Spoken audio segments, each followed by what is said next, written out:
Hello, guys. Welcome to our show. Good people, welcome. By the way, I don't want to discriminate bad people. Welcome to our show as well. Anyone who want to learn more about enterprise SEO, welcome because we today discuss this topic with Amanda King. How are you?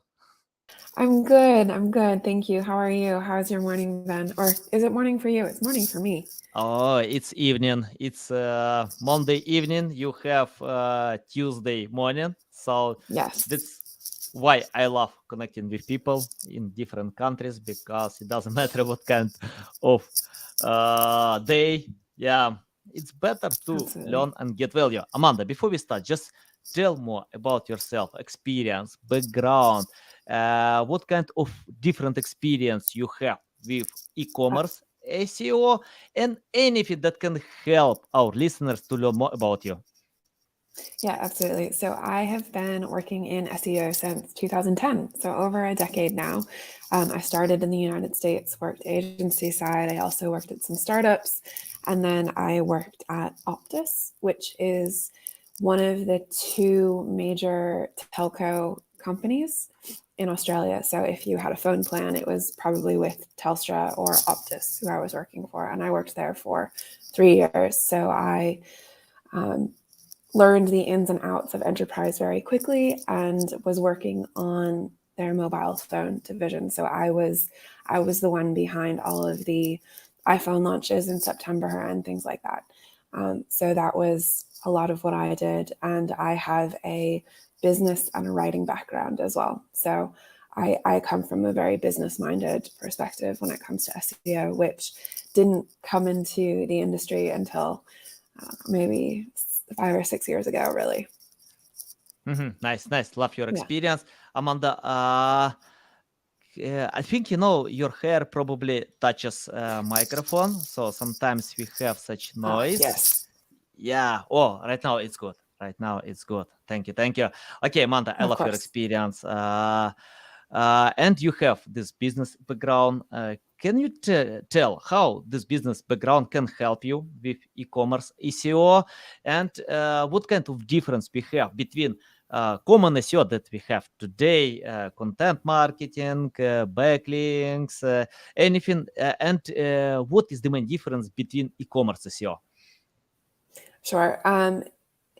E-commerce and enterprise SEO, they both have their own um, little kind of niche areas, right? So e-commerce SEO, um, a lot of times is a lot more about the customer than you think it is, Mhm. because the what you have to work with, right, in terms of evergreen categories are the product categories. If you churn through individual categories a lot, that can be a challenge for SEO. So you have to think from a business perspective and say, okay, what verticals do I want to focus in? What types of products do I always want to be offering? And that's kind of what you'll optimize for. And that's kind of where that business background comes in, because you want that planning and you want to be able to say, okay, what's going to work for my business long term, what's giving me margin, what makes the most sense, how easy is it for me to get stock of these things. Like, that's where the business headspace comes in from an e-commerce perspective. From an enterprise perspective, a lot of the business experience and thinking about business rather than SEO comes in because the people above you have business backgrounds and they're thinking about business and they're thinking about how do I make the business more profitable. So if you want to be successful in SEO at an enterprise level, it's really important that when you're talking to your managers and the people that are making decisions, that you think about things in a business perspective rather than talking about, oh, this keyword has 10,000 monthly searches a month. No one cares. They want to know, how much revenue is that going to get me? How much margin is that going to get? How much profit is that going to get me? And if it's less than $2,000 a month, it's a blip in the machine. It doesn't affect me. I don't care. So it from an enterprise perspective, the business background helps you kind of reframe your discussions and the language that you use. From an e-commerce perspective, business helps you understand the areas that are important for you to focus on from a kind of product vertical and an opportunity perspective. Nice. Love it. Awesome. Yeah, I couldn't agree more because, I often see when webmasters chase high volume, opening SEMrush, Ahrefs, when they see this high volume, they can feel, wow, I want this traffic, I want to get it, but it's hard. It's really hard to promote high volume keywords because you compete with Wikipedia, many other great brands. In the second, it doesn't mean that you can sell by having these keywords. And once I spoke with a webmaster who lost 400,000 traffic because Google dropped his ranking positions, but he didn't lose any sales. So he got a lot of traffic that didn't convert. Amanda, let's talk about that. You mentioned about planning, strategy. Can you tell how to create the right strategy for e-commerce websites, considering that we need to use content marketing as well? I remember when Seth Godin said that content marketing is one marketing left. So I think everyone needs to consider content marketing, but we need to sell. So can you tell how to unite them? Yeah. So before we get into that, I did want to just add one more thing to our earlier conversation point. I think this may be scandalous coming from someone who's been in SEO for over a decade, but I think part of the business perspective comes in as well in understanding the other marketing channels that will work and be important for your business. Because as you gave an example of the person whose traffic dropped 400,000 because of a keyword or whatever that specifically was, it's mind-blowing. And if you don't have safety nets in other marketing channels, like if you're not doing any paid, if you're not doing any social, if you're not working on anything else, that can really destroy your business as well. So it's having that business sense to be like, okay, what other channels are relevant for my business and what can I focus on? But to get back to your question now in terms of how to create a strategy, I agree. Content is really important and content amplification is really important. And I am someone who has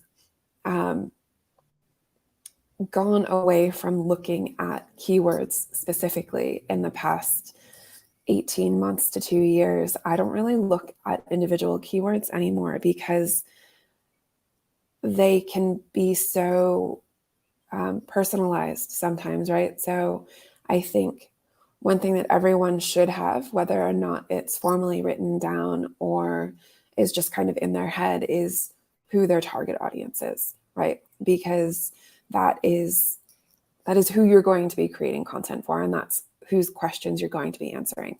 So creating a strategy, you want to create a strategy kind of around them and around your customer.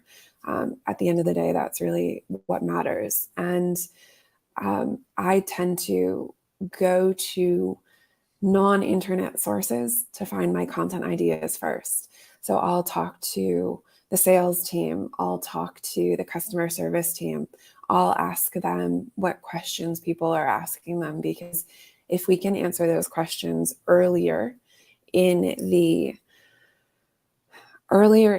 their experience and earlier in their journey, the more trusted they'll see us as. So that's generally how I approach creating content. And then strategically, I look at the content that I've already created, figure out what's working and what levers people have when they're looking at your content. So the things that convert more, like, for example, if you're a car company, people may care a lot more about safety, or maybe they care a lot more about speed. We don't know. So going into your already existing content and mining it for what already works and for what people convert more off of. So in Google Analytics, Universal Analytics, there was a metric called page value. And that was one of my big identifiers for finding these clusters of topics of information. Whereas in GA4, that's a metric that you would have to create for yourself. But the concept is still similar and still available. What content kind of contributes more than the average to a person converting. So that's where I start, and then I kind of build the strategy from there. And one thing that I look at as well is what I call chaos factors, the things that you have no control over but could entirely screw things up. So maybe that's, so if I was still at Optus, I would say, okay, basically everything that happened in 2020, right, where they're like, we actually can't produce the phones on time, so we're doing 2 launches instead of 1. Those kind of scenarios where you're like, okay, what are the things that could really throw a spanner in the works for us, and just having that awareness and that acknowledgement as well. So those are the 2 elements of generally how I will create that strategy. Nice. Yeah, love it, love it. Valuable. And I like your voice. Thank So you. I enjoy listening to you. Because of your voice. Thank Sounds you. good for me. And Amanda, I wanna ask you about, for example, if I learn Yeah. my customers, understand my audience preferences, but in the end we have keywords, and keywords are related to what people are looking for online. So probably we can have different goals, different purposes. Can you tell how to differentiate, or for example, to choose the right keywords? For example, if I use SEMrush, I can get 1,000 keyword ideas, sometimes 100,000, sometimes million keyword ideas, a lot. Let's imagine, I don't know, any topic, how to learn French. Yeah, learn French, you can find a lot of ideas. Learn French, I don't know, by listening, by speaking for free. Yeah, many different keyword ideas. So how do I know that these keywords are related to my audience, that these keywords can help my audience? Because if I have one type of audience, but people are looking for keywords that have value, that have I don't know, paid marketers are willing to pay money for getting this traffic, but how to relate them to my audience? Yeah, that's always it's always a bit of a challenge, right? Yeah.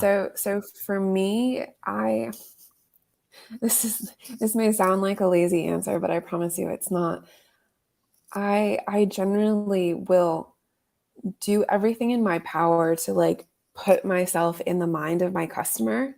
Just be like, Mm-hmm. okay, I'm Mary, I'm a 40-year-old mother of 3, and I'm looking to buy a new pair of shoes for myself. What do I care about?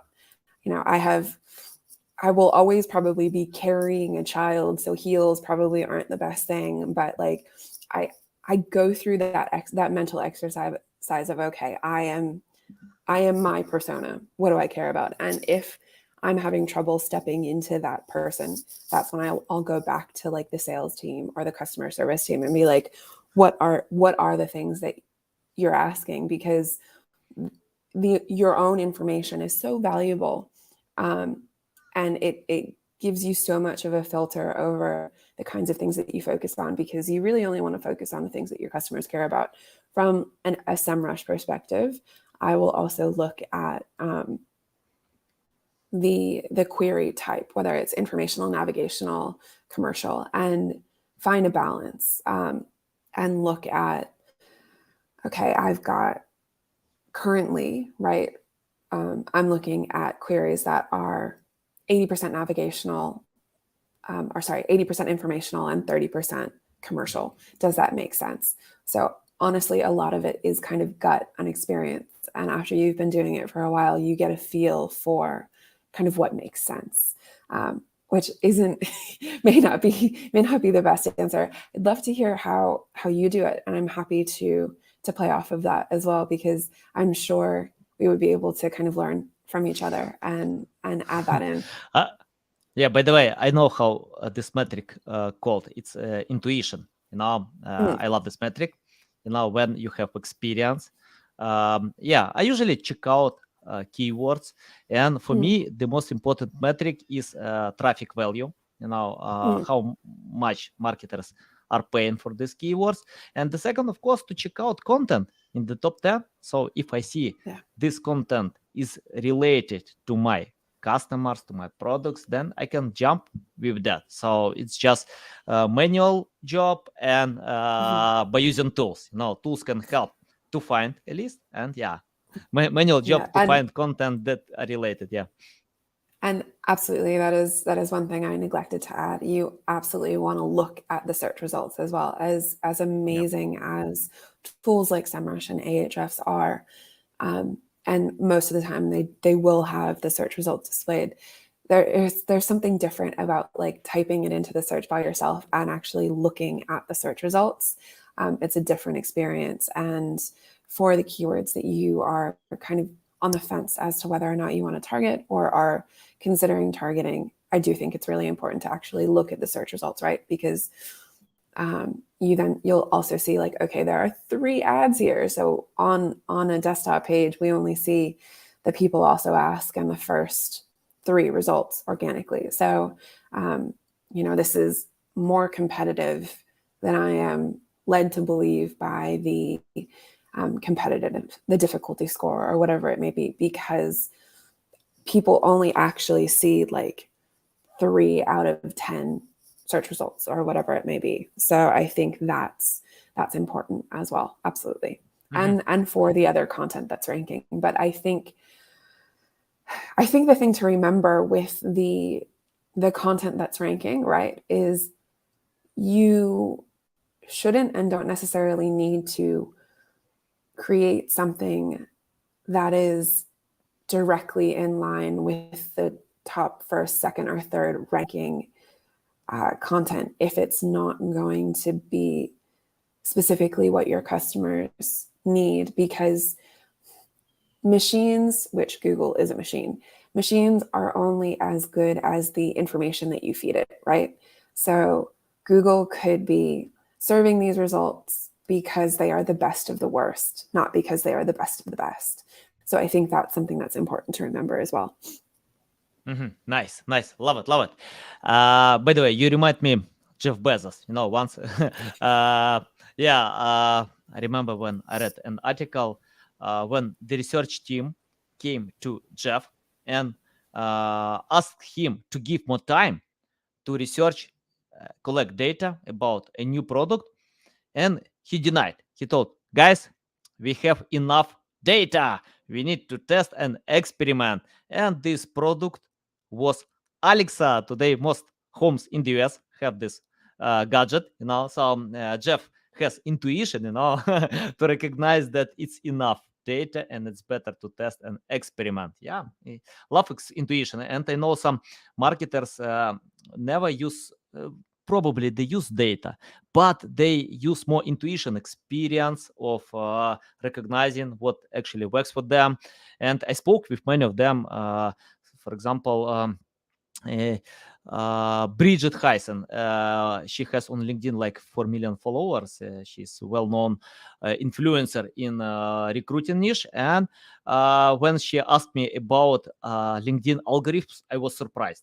Wow, you have 4 million followers and you ask me about how it works? Because, I found that big influencers, many of them don't care a lot about keywords, about something they have experience and can consider this experience. And it's intuition. Okay, Amanda, let's talk about creating high quality content, but it's not only about quality, it's more about creating non-boring content. Let me explain why I'm asking about that, because we have this bounce rate. It's high. It doesn't matter what kind of content. YouTube videos, TikTok videos, website content, people bounce fast if you can't catch their attention. So you need to give a hook and retain them as maximum as possible. So can you tell about creating non-boring content and share value? Because even if you share value on your content, it doesn't mean it's non-boring. So any tips about that? Yeah, look, I think a lot of it comes back to what we've been talking about a lot of this time, which is intent and looking at the actual search results, because there has been this misguided thing in SEO, I would say probably for the whole of SEO, right? That the longer the content, the better. when probably 9 times out of 10, that's not the case. People just want the answer to the question that they put into Google, because regardless of whether or not there is a question mark in a search, it's always a question. Like they're always trying to find an answer to something. And I apologize for the sirens outside. It's an early No worries. morning Yeah. apparently, but it is. I think it's really important to remember that all the person is looking for is an answer. So you want to provide exactly the kind of content that they need, right? So people kind of consume and understand concepts differently, right? So some people, to come back to the boot or the shoe example, right? If someone is looking for a very kind of technical hiking boot, let's say, someone may really want a video that is, okay, how to decide which hiking boot is right for you. And then the expert in the video will go through and be like, okay, if you have highly arched feet, you want something like this. If you have flat feet, you want something like this, la-di-da-di-da, right? Or someone else may want an article that's really thorough and really specific, or someone else may want an infographic or images. And that's when you kind of, sometimes you sit down and you create all of that content. And that is, again, based on that combination of, okay, what is already in search results? Is Google prioritizing one type of content over the other? Or, what do your customers ask about? What do they say they need? What are they coming back to your EDMs being like, hey, I'd really love a video of this, or, those kinds of things. So I think intent, but through a slightly different lens in terms of how people prefer to receive it, is really important. And answering the question. So I didn't go to journalistic school, but I wrote a lot of essays and I wrote a lot of things for uni, because I studied business and English lit. So one of the things that I did, and I do a lot with my emails still, is, so I end up writing basically a whole first draft, right? And then I take the last paragraph that I write, read through it, and like, okay, this is actually what I'm trying to say here. And I bring it up to the top. So there's the whole framework of, tell them what you're going to tell them what you told them. So being really kind of clear about the focus of the content. But in terms of creating not boring content, there are so many industries that have such interesting information. And again, I think that's where a lot of SEOs are not necessarily taking advantage of the data and the information that their company is already collecting. Every company will have some really interesting statistics that are unique to them. And those kind of things, as I'm sure you've shared, right, are great to package up in statistics articles that can be really well received by media, because they're busy and they're looking for, okay, how many people got married in the United States this year? Like, how many weddings were delayed because of COVID, or whatever that may be. And if you're in the wedding industry, you may have those statistics. So I think those kinds of, like, looking from your own business and the company that you work for in different, from different angles as well, because there may be some really interesting data there that you didn't think about. Nice. You mentioned many times about Mm. users, customers, collect data, something like this. It's interesting that, like, 10 years ago, when I started my first online projects, I didn't consider users, because we created content for search engines. Google ranked well, we got traffic, but things change many times. We started to learn more about users, and today I think it's not good idea trying to satisfy algorithms. Of course, we need to consider Google, but Google changes algorithms so often. If I remember, like, some numbers, 7,000 times a year, Google can change. Some of them slight changes, we can fill them, some core updates that everyone is speaking about that. But okay, for example, I collected data. I have data about my customers. Let's imagine they wanna have good price, safety, guarantee, refund policy. I don't know, some features. But can you tell how to find the balance between having data about your customers, they care about that, and creating landing pages or product pages, because I see when websites overwhelm content. For example, if you open landing page, you don't know what to do, because so a lot of data. For example, from homepage, they're trying to sell almost all their products. If I open apple.com, I only see iPhone. That's it. Nothing new. If I scroll down, I can find something else. But in the first visible screen, only iPhone. I don't see some parameters like characteristic, like I don't know, 128 gigabytes, colors, because Apple found what people care about. Make a difference. Very simple. If you are geek, you can find this information on the website. You need to scroll, to click, you can find specifics. And I remember first that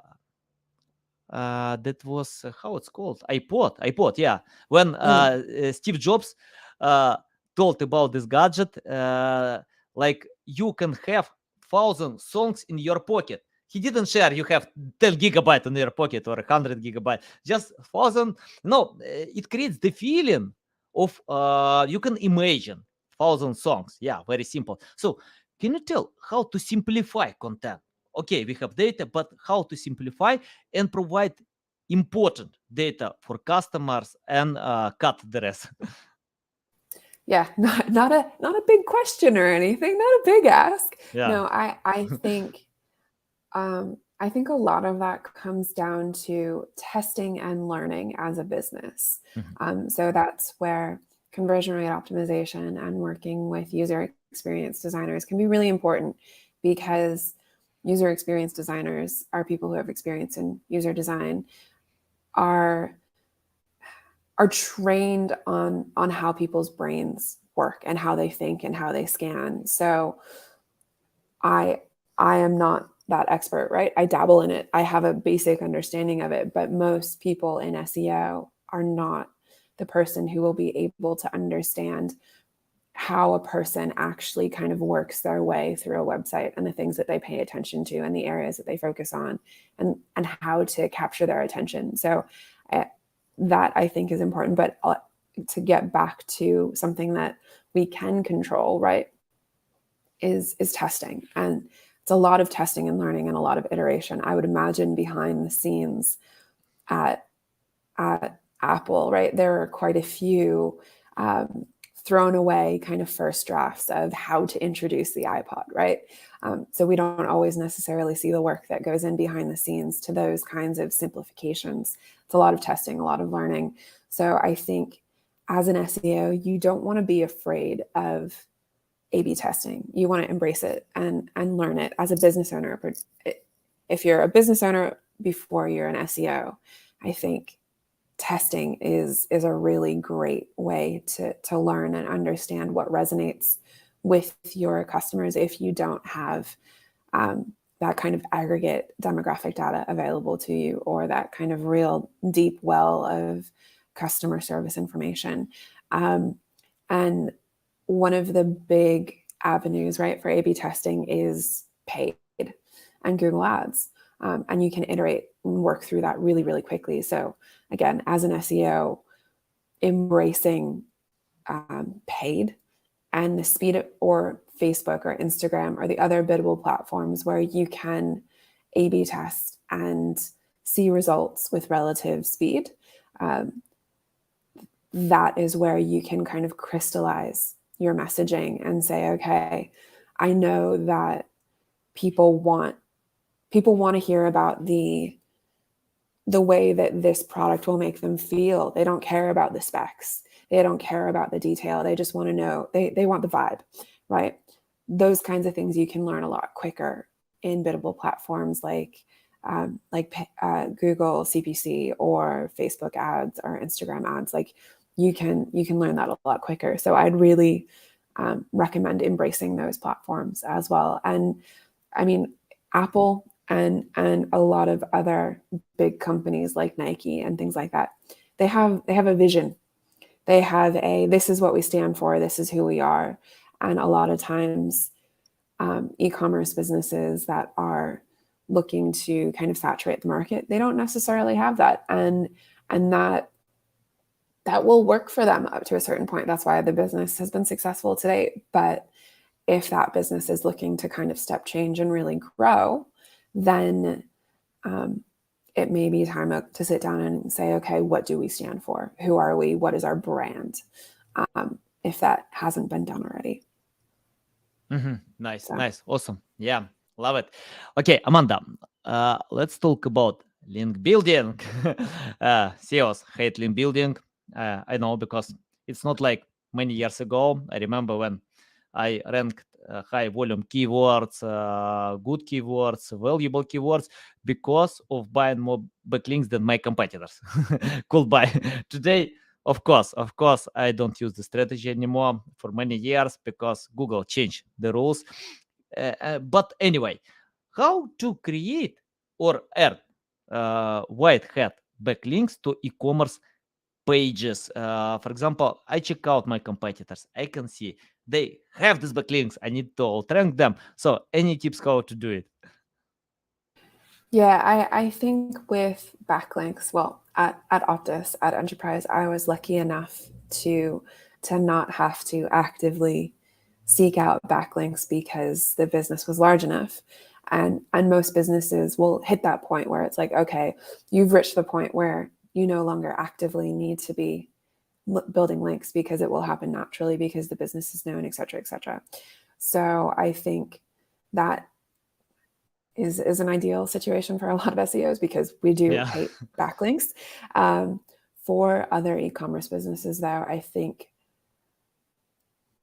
a lot of it comes down to understanding your industry and knowing the publications that are important for your industry, and trying to contribute to them. Like, I think the thing that I always say with link building these days is, if Google didn't exist, would you still be building this relationship? And if the answer is no, maybe don't do it.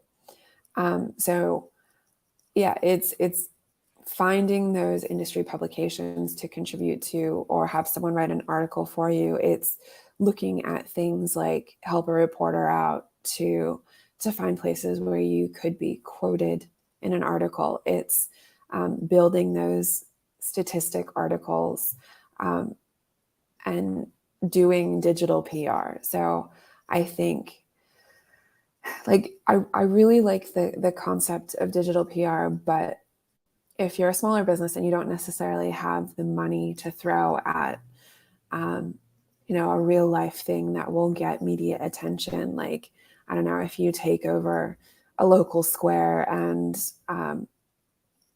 do it up entirely in your brand and say, hey, today is shoe brand X day. Like, if you don't have the capability to do those kind of things, I think a lot of it is coming down to knowing your industry and not being afraid of being involved in your kind of local area.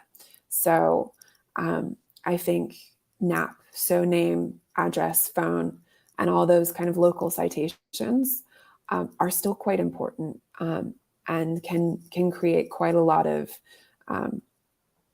detail and a lot of kind of backlink visibility for your business. And in terms of getting product links, I think, again, it comes down to just kind of building those industry relationships, because if you're writing a monthly column for an industry publication, you'll be able to throw links into your own products every once in a while. So I know it's not the sexiest advice, but it's what my advice is. I love this point. I love it because, yeah, I agree. You don't need to create backlinks for Google, create for human being. So if people can get value from your backlinks, if they find backlinks open your website because it's valuable, why not? Yeah. Google can recognize it. So I think, yeah, it's not a good time to think how to manipulate and game the system because Google have has enough resources to recognize such activities. Yeah, love it, love it. So it's better, guys, to do backlinks if you to build these backlinks. If Google doesn't exist, just think if these links can help to build relationships, to find customers, to create brand awareness. So many things. Yeah, love it. Awesome. Amanda, my next question about your experience. Let's imagine, iPhone, for example, that I usually get high results with customers who understand SEO. So if they don't, usually tell, take my course, learn from Lily Ray, Mike Phillips, Jeff Coyle, Chelsea Alvis, many other great experts who film videos for my course, share value. And when you get the basic, we can go ahead. If customers don't understand, I can feel it's the same like if someone wanna learn French, but and find the best coach, tutor, teacher, and think that these experts can help you. No, they can't because it depends on you. It's the same with SEO. You need to understand how to create high quality content, what means high quality content, how to earn these backlinks, many different things, EEAT. Uh, let's imagine, Amanda, you started today from scratch without any experience, knowledge, skills, completely from scratch. What will you do today to learn more about SEO?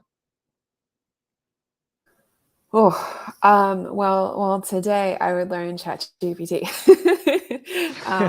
No. I think content would definitely be something that I would look at because content is such a different game now, right? It is, how do I create that copy that answers the person's question and also slightly kind of nudges them into a commercial mindset to buy the thing. Like, it's all micro copy and things like that these days because the internet audience is so mature. I would also, while I know this is a bit contentious, I would also make sure that I understand the basics of how HTML, CSS, and JavaScript work, not necessarily saying I need to sit down and know how to code a website from scratch, but at least understand in theory what is happening with a website, because speed and the way that information is coded within the website, things like schema markup and other rich markup, will become so important. I think that if you don't understand that kind of base level, this is how a website is built, and this is kind of how a website functions, I think you'll be missing out in the next 5 years. But yeah, it would mostly be content.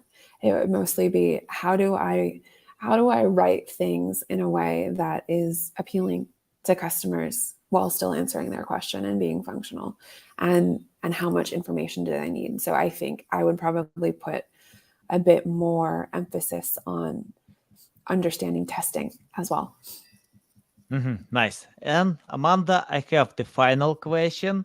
You Yeah. touched ChatGPT. You mentioned ChatGPT slightly. Just remind that we have this tool, but you change direction, how to learn SEO. And anyway, I wanna ask you about AI because it's not the future. I think it's a regular tool today, and most marketers can use it. I use myself. I used before ChatGPT. Today I think that I can use a lot more. But I found when writers, content creators overuse ChatGPT, so they generate generic text like how to play guitar, how I don't know how to travel to Turkey. So they create generic prompts, create generic content and trying to rank this content. But I can feel it's the same with many other similar pieces of content, and I think it's important to create something new, valuable, unique, to stand out from the rest, because Google can recognize, users can recognize, even Google can't, users can understand that they can see similar content in the top 10. Can you tell about how to use ChatGPT another way? I mean, like, not overuse, but use with this for the sake of helping of creating high quality content. I think probably one of the smartest ways to use ChatGPT as a writer is not to write the article, but to outline the article and say, give me an outline for an article about traveling to Turkey, with 3 to 5 headings, et cetera, being very specific about what you're looking for, because it could take you in a topic direction that you didn't expect. And I think that is probably the most valuable. I also use it sometimes to finesse kind of shorter bits of copy. Like if I'm trying to write a meta description or something, or really kind of micro copy. I'm not a UX writer, right? I can't always get that micro copy correct and really kind of smooth. So sometimes I'll put that kind of copy into ChatGPT and say, hey, like smooth this out a bit, like make it sound a bit, kind of give it a bit more rhythm or whatever it may be. Because you're right, absolutely. If everyone is asking ChatGPT to write an article and then publishing that article without editorial oversight, it's all going to be the same stuff. So it has no value in that sense. So I would say, yeah, outlines and then kind of finessing smaller copy is generally Nice. what I do with it at the moment. Yeah. Love it, Amanda. A big pleasure to get in my show, to learn from you. I'm so excited to learn from you. Thank you. That's good that you can find time in the morning, in Australia. Tell our audience the best way how to keep learning from you, how to follow you, how to reach out to you. Yeah, sure. So feel free to find me on Twitter at Amanda E.C. King. If you can't find me there, can't reach me there, feel free to follow me on LinkedIn. There are a lot of Amanda Kings, so maybe don't search my name, but go for my business name, which is Flock, Floq, or you can always email me at amanda@flock.co. So that's floq.co. I'm an open book, always happy for a chat. Nice. Guys, you can find links to Amanda King, to Twitter, to LinkedIn in the description below. Listen us on Apple, Google, Spotify. Thanks again for your time. Love it. Welcome back anytime to share more valuable insights. I love it. I will follow you because I need this value. Without value, I don't know how to promote websites online. Okay, guys, love you. See you. Thank you.